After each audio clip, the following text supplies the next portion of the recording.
Well, good morning. We're going to do a study of the book of Proverbs, chapter 7.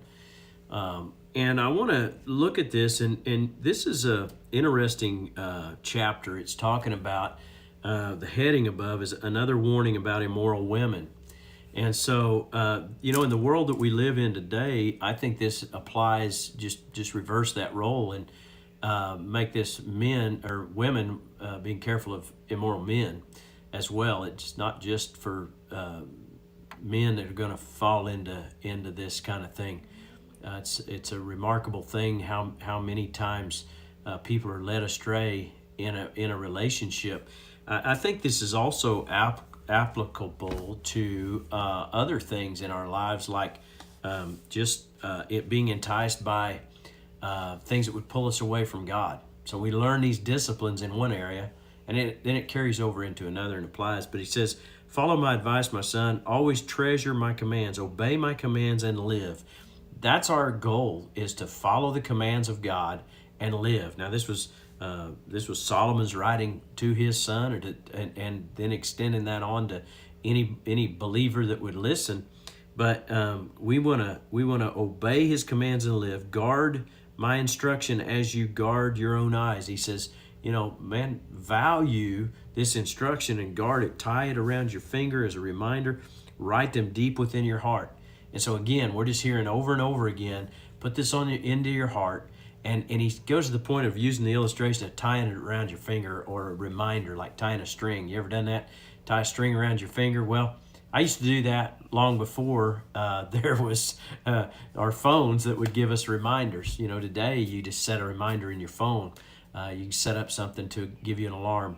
I turned the water tank on out, at one of the places here at the house, and sure enough, if I didn't set my phone for 15 minutes and to ring and remind me, I would sometimes leave that running for a long time, possibly overnight. But the little reminders, when we develop, what he's talking about doing is developing your life around good principles. That's what's so amazing about this.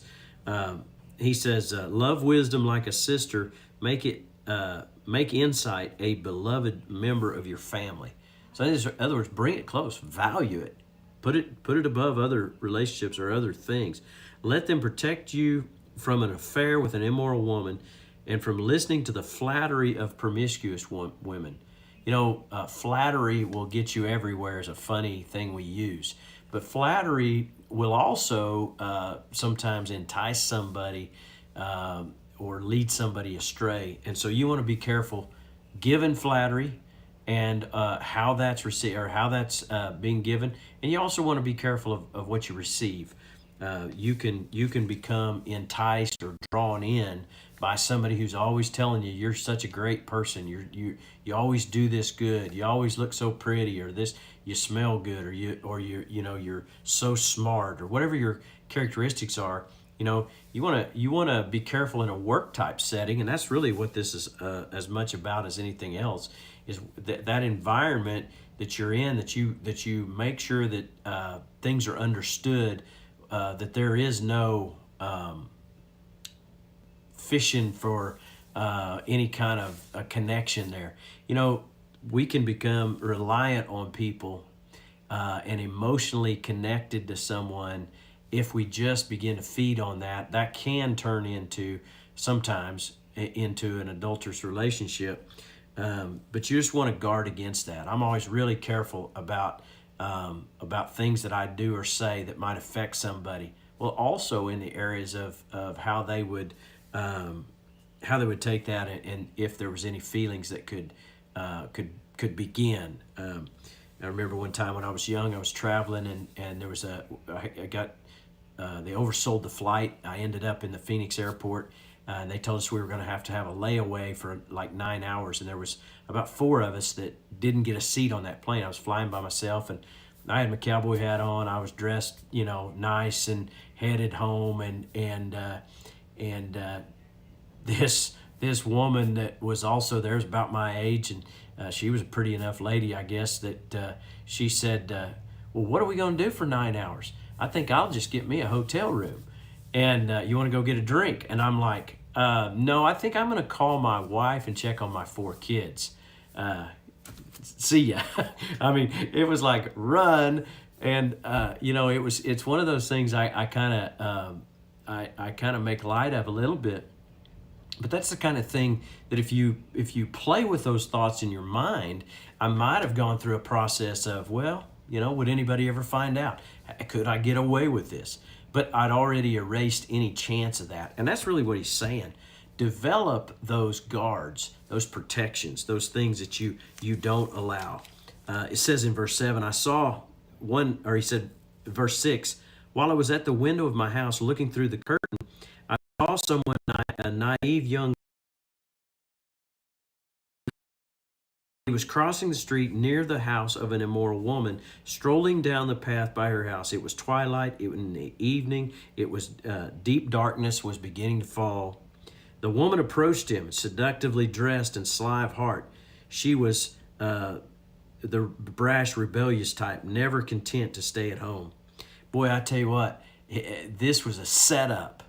And whether this guy was trying to or not, he put himself in a position to be drawn in.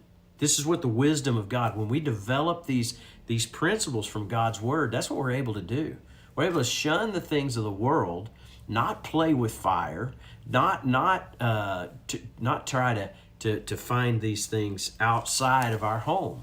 If you're married, and this is a challenge to those that are married, you need to make sure that you are feeding the needs, fulfilling the needs of your partner, and in understanding their love languages, understanding what's valuable to them. Especially if they're a person who needs those words of affirmation, and or physical touch, or some of those things that are very, very powerful in influencing them.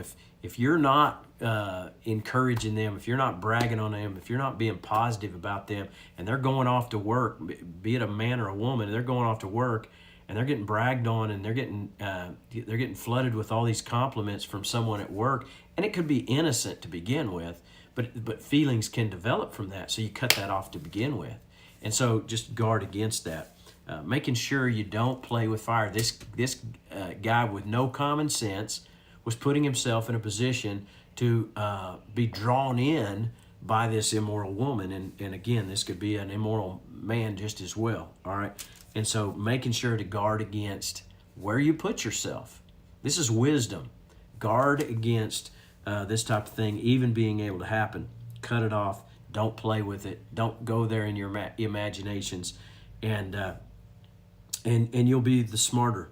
I'm going to jump down to verse 21. Verse 21 says, so she seduced him with her pretty speech and enticed him with her flattery. See, this is showing us how we got to be guarded, how we got to be protected. So verse 24, so listen to me, my son, and pay attention to my words. Don't let your heart stray away towards her. Don't wander down her wayward path. And let me just say this. This is talking about an extramarital affair, or maybe even just sleeping with somebody that out of wedlock even. But it just is setting up for a bad thing.